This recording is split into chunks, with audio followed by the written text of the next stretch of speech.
Hello everyone, welcome back. So today we are going to start our new topic and I believe and I hope that you all have watched all the previous video जितनी भी मैंने बनाई है वो सब आपने देख ली है और आपको वो सारी चीज़ें समझ में आ गई हैं. So इस चीज़ को मैं मानते हुए आगे बढ़ता हूँ. So after present indefinite, after past indefinite, now we are going towards our third topic, future indefinite tense. क्या होता है फ्यूचर इंडेफिनिट? मैं जैसे कि देखिए प्रेजेंट इंडेफिनिट जो हैबिचुअल एक्शंस होते हैं जो आप बार बार करते हो काम. पास्ट इंडेफिनिट जो काम आपने पहले कभी किया है और उस पास्ट एक्सपीरियंस को पास्ट एक्शन को आप बताते हो, वो होता है आपका पास्ट इंडेफिनिट टेंस. इसी तरह से future indefinite tense is when you talk about future, when you talk about action that you will do in future. That type of action, that type of conversation or the sentence we translate in future indefinite tense. जो बातें आप, जो काम आप करोगे basically, जैसे आप कल की बात करो, आने वाले कल की बात करो, उसमें मैं जाऊंगा, मैं खाऊंगा, मैं पीऊंगा, इस तरह के एक्शंस जो होते हैं वो हम फ्यूचर इंडेफिनिट के अकॉर्डिंग ट्रांसलेट करते हैं. सो फॉर्मूला देख लेते हैं क्या होता है और सेंटेंस बना लेते हैं कुछ ताकि प्रैक्टिस में आ जाए. फ्यूचर इंडेफिनिट में अगर बात करें पहचान की, सो फॉर फ्यूचर एक्शंस के लिए फ्यूचर इंडेफिनिट टेंस होता है.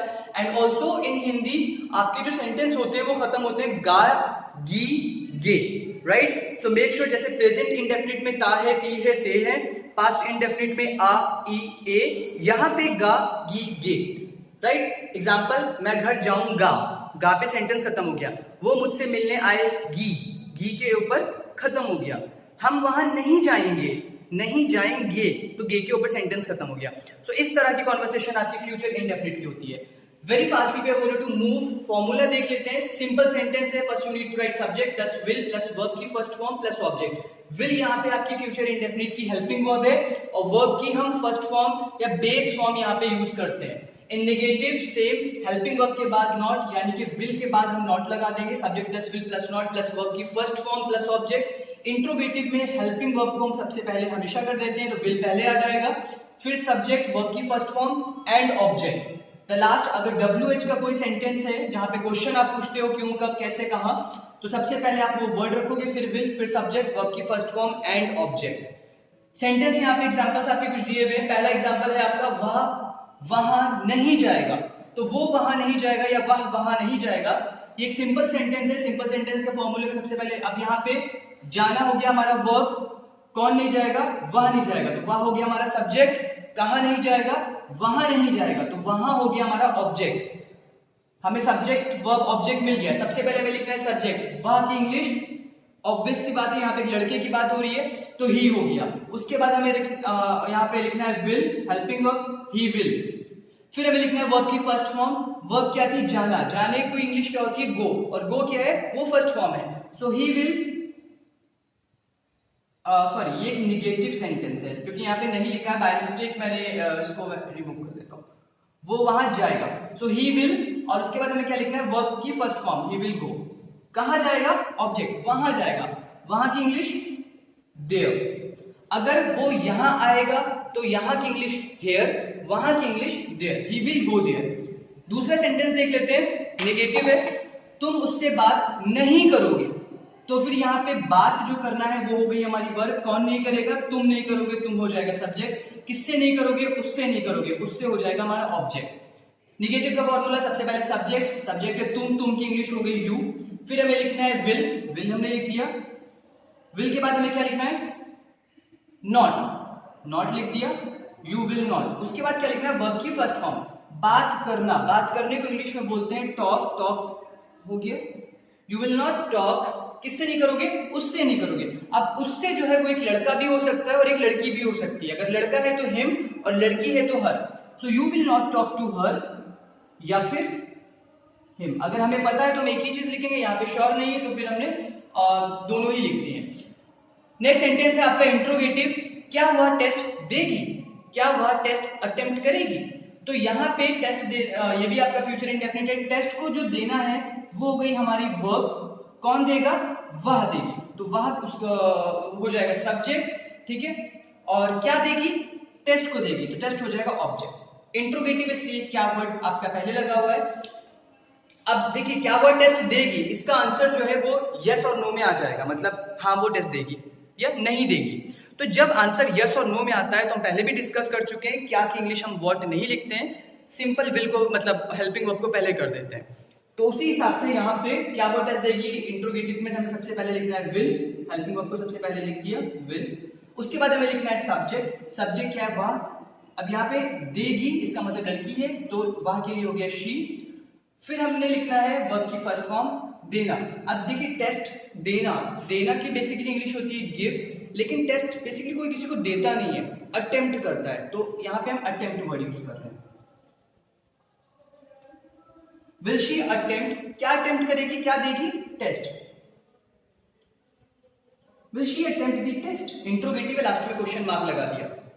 लास्ट सेंटेंस आपका WH का, जहां पे आप क्वेश्चन पूछते हो WH में सबसे पहले हम आगरा कब जाएंगे, तो कब जो है वो एक हम क्वेश्चन कर रहे हैं, तो कब की इंग्लिश हम सबसे पहले ही लिख देते हैं फॉर्मूले के हिसाब से, तो पहले हमें WH का वर्ड ही लिखना है। तो कब की इंग्लिश क्या होती है, व्हेन, WHEN। याद रखिए कब और जब दोनों की ही इंग्लिश व्हेन होती है, व्हेन होगी। उसके बाद हमें लिखना है helping verb will, when will. फिर हमें लिखना है सब्जेक्ट। अब यहाँ पे क्या है, जाना हो गई वर्ब, कौन जाएगा, हम हो गए सब्जेक्ट, कहाँ जाएंगे, आगरा, आगरा हो गया ऑब्जेक्ट। तो व्हेन हो गया, विल हो गया, अब हमें लिखना है सब्जेक्ट, सब्जेक्ट क्या है, हम की इंग्लिश हो गई वी, व्हेन विल वी। अब हमें क्या लिखना है, वर्ब की फर्स्ट फॉर्म, जाना, जाने की फर्स्ट फॉर्म इंग्लिश में go, when will we go, कहां, Agra, to Agra, when will we go to Agra, या when will we go Agra, सिर्फ आगरा भी आप कॉमा लगा के लिख सकते हो, ठीक है। ये आपके 3 एग्जांपल्स हो गए। अब यहाँ पे इस पार्ट पे हम आते हैं, इसको हम ट्रांसलेट करने जा रहे हैं। एक बार अगर आपको इसको देखना है तो देख लीजिए। फाइन, तो अब हम इस सेक्शन पे मूव कर रहे हैं। अब ये सेंटेंस ट्रांसलेट तो मैं करूंगा ही, but I want you all to translate the same sentences from your side. अगर आप इस वक्त पेपर और पेन लेके बैठे हैं तो खुद से ट्रांसलेट करिए, कोशिश करिए मुझसे पहले आप कर लीजिए। मैं थोड़ा सा अपने हिसाब से स्लो करने की कोशिश करूंगा, बहुत ज्यादा स्लो नहीं कर सकता बिकॉज फिर वीडियो बहुत लंबी हो जाएगी। फॉर्मूले इधर आपके लिखे हैं, ठीक है। पहला सेंटेंस, आप सोमवार को मार्केट जाओगे, कौन सा सेंटेंस है, सिंपल सेंटेंस है, वेरी गुड। सिंपल सेंटेंस का फॉर्मूला ये लिखा हुआ है, ठीक है। तो जाना हो गया वर्ब, आप जाओगे हो जाओगे सब्जेक्ट, कहां जाओगे, मार्केट, मार्केट हो जाएगा ऑब्जेक्ट। सबसे पहले सब्जेक्ट आप, यू, उसके बाद विल, हेल्पिंग वर्ब के बाद वर्ब की फर्स्ट फॉर्म जाना, गो, यू विल गो, कहां जाओगे, market, you will go to market, कब जाओगे, सोमवार को, मींस मंडे।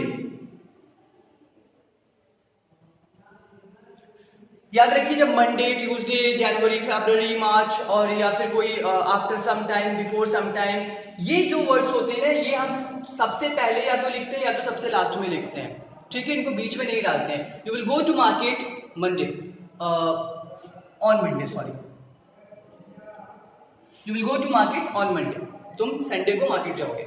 नंबर 2, वह कल नहीं आएगी, तो ये एक निगेटिव सेंटेंस है। आना हो गई हमारी वर्ब, वो नहीं आएगी हो गया सब्जेक्ट, और कब नहीं आएगी, कल नहीं आएगी, कल चला जाएगा हमारा ऑब्जेक्ट में। तो फिर सबसे पहले हमें क्या लिखना है, सब्जेक्ट लिखना है, सब्जेक्ट हो गया शी। फिर हमें हेल्पिंग वर्ब लिखनी है which is will, she will, negative है, विल के बाद हम नॉट लगा देंगे लाइक फॉर्मूला में है, शी विल नॉट। अब क्या लिखना है, हमें वर्ब की फर्स्ट फॉर्म लिखना है, शी विल नॉट, आना, आने की English come, she will not come, कब नहीं आएगी, कल नहीं आएगी, तो कल को हम क्या बोलते हैं, she will not come tomorrow. ये हो जाएगा आपका सेंटेंस। नंबर 3, क्या हम लोग आपकी पार्टी में जाएंगे, यहाँ पे हम क्वेश्चन कर रहे हैं, तो this is the interrogative sentence. Interrogative के हिसाब से सबसे पहले हमने विल रख दिया, विल।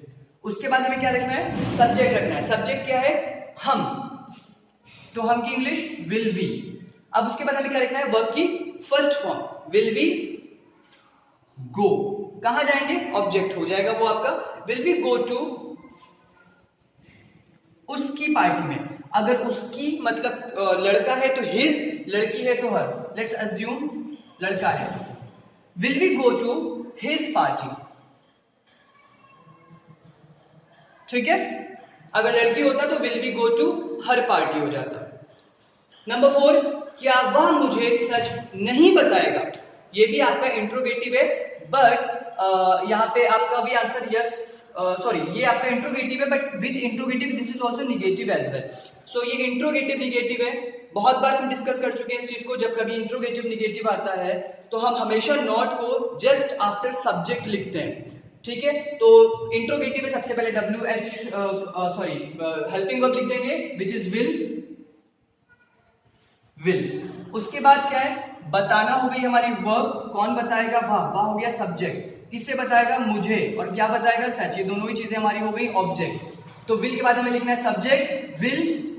वाह की इंग्लिश हो गई ही, विल ही. उसके बाद क्या लिखना है, निगेटिव है, सब्जेक्ट के बाद नॉट आ जाएगा. विल ही नॉट, फिर वर्ब की फर्स्ट फॉर्म विल, यहां पे नॉट लिखा, फिर वर्ब की फर्स्ट फॉर्म, फिर object. Will he not tell. अब किससे बताएगा, मुझे. Will he not tell me the truth.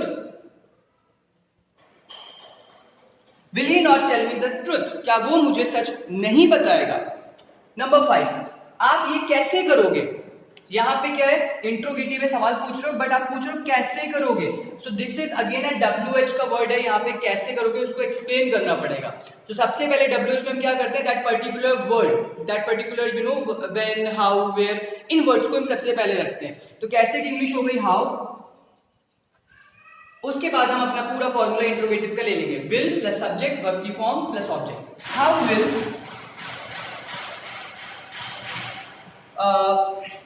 How will subject you, how will you. उसके बाद करना हो गई verb, how will you do. और ये की हो गई this, how will you do this. आप ये कैसे करोगे, तुम ये कैसे करोगे. Last sentence number 6, I am sorry for this annoying sound because some construction work is going on there. वह लंच क्यों नहीं लाएगा. इंट्रोगेटिव ये भी है, और यहाँ पे आप पूछ रहे हो क्यों. तो क्यों की इंग्लिश सबसे पहले हमने लिख दी वाई. इंट्रोगेटिव है विल, वाई विल. अब वह है तो ही, वाई विल ही. अब नहीं भी यहाँ पे तो नॉट सब्जेक्ट के बाद आता है, लिख दिया.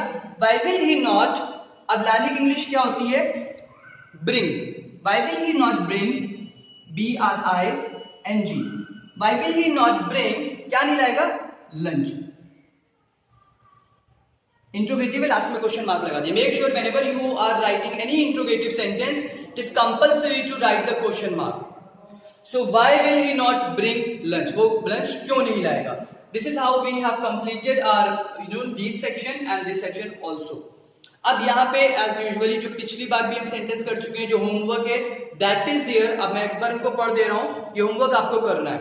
एंड अगर आप स्टूडेंट हो हमारे, तो आपको ये सेंटेंस आपकी फेयर कॉपी में करने हैं. एक बार इसको देख लीजिए. मैं इंग्लिश पढ़ने जाऊंगा, सिंपल सेंटेंस है, सिंपल के फॉर्मूला देख के इसको ट्रांसलेट आप कर ही लेंगे. नंबर 2, सीता कपड़े धोएगी.